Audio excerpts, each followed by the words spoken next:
sa dayon ng tapos ni Hesus sa iyang pamulong atong sige sa ingong alaot kamong tigpakaron ingnon, iyang pahinumdom na sad nato unsaon pagpangandam sa pag-atubang unya sa maghuhukom.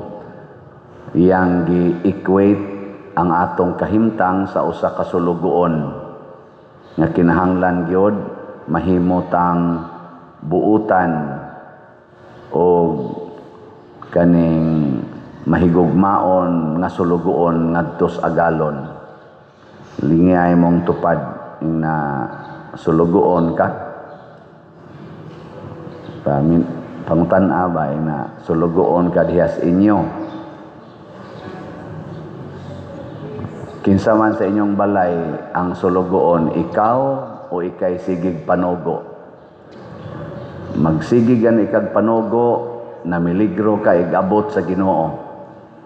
Kay ang gusto des Ginoo nga nigabot gid niya kita sulugoon. Nya kinsa man kuno ning buotang sulugoon, kanang mag-atiman sa iyang isig ka sulugoon. Kana kunong kamaong mubahin-bahin sa grasya ngadto sa iyang isig ka sulugoon. Dili niya tungod lang kay siya maoy mura kunuhay glabaw-labaw, iya dayong tigumon ang tanang grasya, pagkaon, pananglitan, imnunon, unyab iyang pahimuslan tungod kay wa dihang iyang agalon. Mao gyud kununay silutan na sulugoon. Sa atong mga leaders karon sa katilingban, labi na sa atong gobyerno dinhi sa Pilipinas, purti na gyung grabiha sa pagpahimo sa atong mga leaders. Sigihan lang yapon nila og himo og mga butang nga muratag lipat-lipaton ba, muratag kitang mga katawhan nga angay unta nilang atimanon kanang tagaan og mga bahin, saktong bahin sa Gracias Pilipinas. Ila na lang giilad-ilad anang ilang mga balaod-balaod, kanang ilang mga hiring-hiring. Ambot mo resulta bagyod kahana. Pila ka anang ilang hiring-hiring, daghan kay gahiring karon ang Congress, ang Kumilik, sigig kuan-kuan kanang investigate ang Senado, ang opisina sa presidente, ang mga mayor, investigate. Ambot o kinsa kay tinuod ana nilang nag-investigate.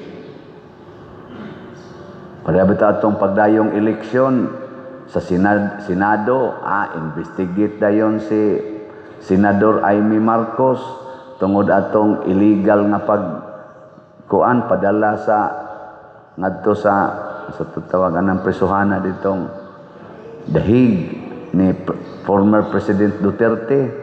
Naa siya dito gipanghinganlan si Torres, si Remulla, duha ka Remulla, kinsa patong iyang gipang patawag dito nga iya paganing kunong giingong pailan og kaso. Karong ni daog na pagka-senador, wa naman, hilo man. Wa na, nahilom na. Ambot sa kaning kang Senador Marcolita, kaning iyang flood control. Musangko bagyog ka ni sa desisyon. Doon na bagyog kahay manubag ani nga ila naman ginang gipang-angkon, hastang presidente ni angkon naman gyud. Nga daghan yung ghost projects nga ni cost og billions.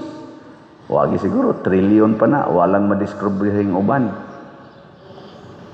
Ambot mo sangko bagyog kana nga doon na gyud manubag ana aron mubayad, makabayad pabasad kaha.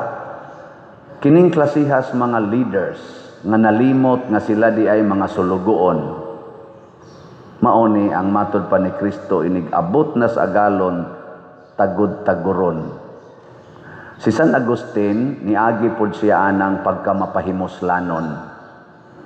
Iyang gipahimuslan matud pa niya hapit tanang sala sa kalibutan labi na gining sinful sexual relationship. Kay murag naliwat nga si siyang papa kay adulterer man gitong iyang papa kana bang pahimos gyapon. Kamo wa mo nagpahimos. Wa mo niagi si Agustin anang puyo-puyo ana, pero sa dihang nakakita siya sa Ginoo, matod pa niya, my heart has been restless until it rests on you. Mao itong nakabisyo siya, mao itong nakahimo siya atong mga maong sala, kay nagpangita siya unsay katagbawan nga tinud-anay. Pero diha ragid siya natagbaw sa dihang nisunod na siya sa Ginoo. Ug unsa may iyang pagsunod sa Ginoo, biyaan ang tanang sala. Kanang pagka lustful, kanang honor, sige yung pangitaan ng honor nga sikat yung kayo kanang power, pleasures, comfort. Daghan kaya itong mga naa sa gobyerno na may uban dihang gipang investigate. So daghanag mga luxury cars, luxury houses, luxury bags, mga bag na milyon-milyon na nga na. Gihatag pala na din makumpleto pa ning ato din hilipan. Among gi-analyze pag abot na sa hilipans ba karon iabot naman amo nang gisukod-sukod nang gisugda nagbuslot kay itaod na karon basig mataod na ng upat or unsa ka hangtod ba ka ugma basta mning kamo tay ka Domingo mo andar siya. Among planos una usa din usa sa didto speakers. Amo yung gi-analyze, murag di jud paigo ang kuan day dinhi usa lang. So among iduha dinhi ani dapita nya obserbahan lang kung angayan pangbutangan didto sa luyo. Kay angayan pangimbutangan kuangan patag duha. So upat pa man atong napalit kay og anhay ibutang nga kamong niya sa tubangan di na mo maabot sa hangin. Mo nang giduol-duol na mo diri aron apil mo dinhi sa hangin. Nya din amo sad kaabot nga tos loyo. Gibutangan sa didto. Katong pinakaluyo ato lang wait and see lang ta didto. Angayan pa batong butangan. Og angayang butangan additional to. Napay ganahan mo donate diha. In kaso lang duha na lang ko ang 143,000. Duha na lang. Nya ato ning himo tungod kay mualagad tas katawhan ato bang ibahin-bahin ako diri di ako'y hangin nya kamo diha way hangin di ato gisang gastuan aron naa sad mo dihay inyong ventilation kay matud palagi ni Kristo iapod-apod gyud ang grasya magunsa mag ang pari diri nindot kaayo og ventilation na agyoy electric fan, sigahan pas mata ang sakristan basta dili gyud iayo ang electric fan. Nya kamo diha hulog yun sige gyud ana nya kamo pagi kolektahan, kamo pagi paduniton nya sige pamaypay. Loy kay mo.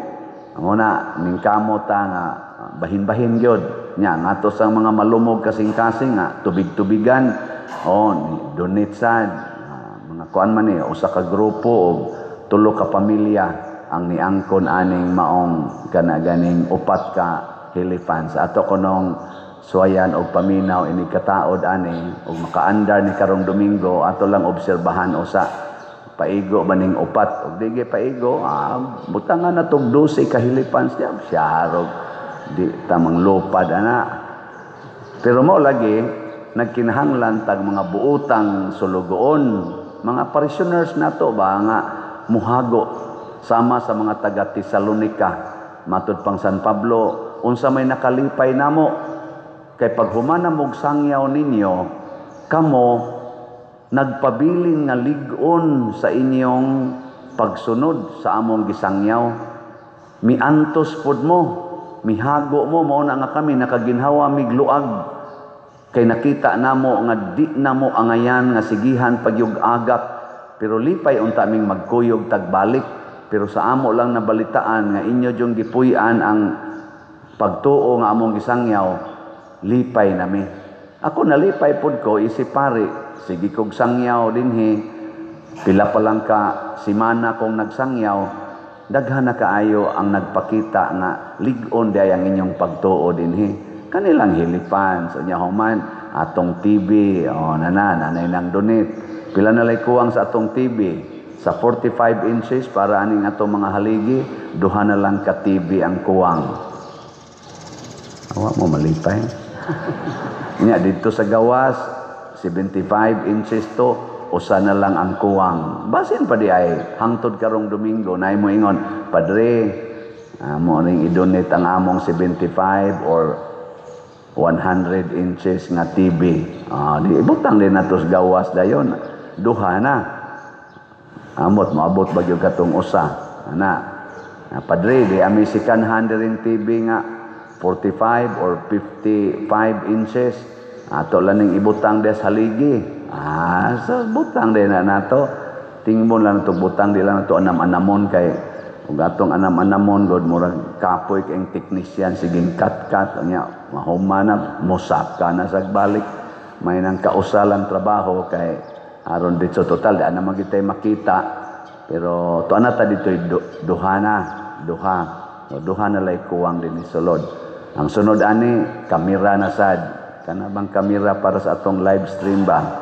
Haron inig barog na ko dire, makita ninyo akong naong dihas TV. Andota na. Magpakabana lagi gid ta sa atong isig katao. Dili ba kay na moral ang tagwa ba? Ang atong silingan diha gisanapan nas baha. Nya ikaw diha tungod lang kay nataas imong balay, nya ikarabay nakaingon nga nibaha na nilunop na ng imong silingan. Sige lang jud kag lingkod-lingkod, tan-aw ng imong TV. Ana ra jud ka. Wa jud ka kahuna-huna nga uy ang akong silingan di ay wa nam din ni kalutsan ang tubig nila. Kay wa man ako buslutin ni akong koral na konkrito. Ako man din gialihan di ay ang kuan kanini ang tubig. Ana ba? Ngilinga imong tupad. Inabudunit kag TV. Ina ba? Og nagan kay TV nya di nimo idunit na ikagi TV-hon. Ikagi mo salida ana ba? Bantay ka diha. Daw kay kastanan. Na. Kuan na gyud. Atiman na gyud ang imong silingan. Muna dinhi sa atong tubag sa Salmo miingon ta, O Ginoo, pun-a kami sa imong gugma ug mag-awit kami sa kalipay. Ang gugmas Ginoo mga igsoon basta ato na nang puy-an sama sa nasinati ni San Agustin. Ang ato yung mahitabo mahimo gitang manggihatagon, mangging huna-hunaon ug mapasayloon sa atong isig katao. Nya kun buhat na nato mulambo na ang hustisya, ang kaangayan ug ang pagpakigdait sa usag-usa, makaawit kita sa kalipay. Pero wa gani ang gugmas Ginoo sa atong kasing-kasing, magsigir gitag kinusmuray sa atong naong kinihaay. Mo na rin hitabo sa atong panggobyerno, way mga gugmang Dios nun, gugma ra gyud nga sa ilang kaugalingon ang kasagaran. Unang nalipay ko sa atong gobernador si Gob Pam Bariccuatro. Iya yung gipaningkamutan nga bisan ang ilang selebrasyon na civil or civic society kanang 456 years anniversary sa atong probinsya sa Sugbo. Ang ilang culminating activity karong August 31 karong Domingo iyang pasiugdahan kanang gitawag og kuan man tingana sana pasundayag sa pagtuo nga giawhag niya ang tanang mayor sa probinsya nga moapil sa prosesyon sa tanang mga santos sa parokya nga nasakupan sa LGU. Kita dinhi magkuyog ta og ang atong mayor ug ang LGU dinhi moapil ta sa maong prosesyon na natay gihan-ay ana nga mga tao nga mokuyog na po ka minister ba to nya daghan nga mga kofradiya di Santiago Apostol o uban pang mga mokuyog. Unya magprosesyon gikan sa Kapitolyo murag alas 2 man dito mo gikan nya ngadto padong sa asa to padong Plaza Independencia. Dunay misa dito no. Nay misa dito igabot dito. Mga santos wa may lain nga mag-honor og mga santos ang Katoliko ramang simbahan. Nganuman tungod kay ang Katoliko sang simbahan ang makapruiba nga 500 years na ta nga nagsigig buhat aning maong debosyon. Why laing tinuhuan dinhi sa Pilipinas nga makaklaim nga 500 years naming ni-exist og nag-practice aron pag-uplift sa moral and spiritual lives of the citizens. So murag giila ba ni GovPam, giila niya nga ang probinsya sa Sugbo milambo tungod sa dakong tabang sa mga santos nga givenerate sa Catholic Church. In short, sa kadako nga natampo sa Catholic Church nga milambo ang Sugbo. Mao na nga isip leader kamao jud ang mutan-aw ana. Kita sa dinhi sa simbahan tabang sa tas LGU. Ang LGU sad tabang sad nato. Mo nang moingon ko unity sa ato dinhing trust katong transparency, religiosity, unity, nya service ato gina siyang tumanon bisan paglaing tinuhuan kay kana mga tagalaing tinuhuan basta ila lang yung gipuy-an ang ilang doktrina makatabang man gina pagpalambo sa atong moral and spiritual lives. Kana bang relationship sa Ginoo importante kay na bisag unsa pay na magitay kalahian Katoliko lahi man tas born again og doktrina ang Katoliko, Iglesia ni Cristo, Sabadista, UCCP, Baptist, lahi man gitag doktrina, pero doon natay gitawag og common ground. Unsa man nga miilata nga naatay espirituhanong kinabuhi nga angay atimanon, dili ra kining atong lawas, naasad tay espiritu. Ngilingay mong tupad ning na giatiman nimo imong kalag na ina ba nagiatiman mo masigsige lang kag inom og maintenance para sa imong lawas dako kay kagastos maintenance sa imong lawas. Ang maintenance sa imong kalag kanang pagrosaryo kada adlaw, kanang pagkalawat kada adlaw kun mahimo, kanang pagkumpisal, kanang pagpakig-uli sa imong kaaway, kanang pagpasaylo, mao man ay maintenance sa atong kalag. Siging pamalit anang maintenance, dadaan ang naang box nga murag puy-an nas kaka kanang nabay mga di ba kanang kaka kaming kaka naman ay mga compartment na lain-laing classes kaka imo lain-lain sa colors tambal pangbuntag pangudto ana ang kalag atiman na sa doy saman ka sige ra man ka na imong lawas mo na mo appreciate yun ko sa lain-laing relihiyon na nagpalambo sad sa kalag. Nya kung magkabangi ang atong doktrina, di na lang na nato kayo tagaag dakong pagtagad. Atong ilhon lang na nato inighukom sa Ginoo.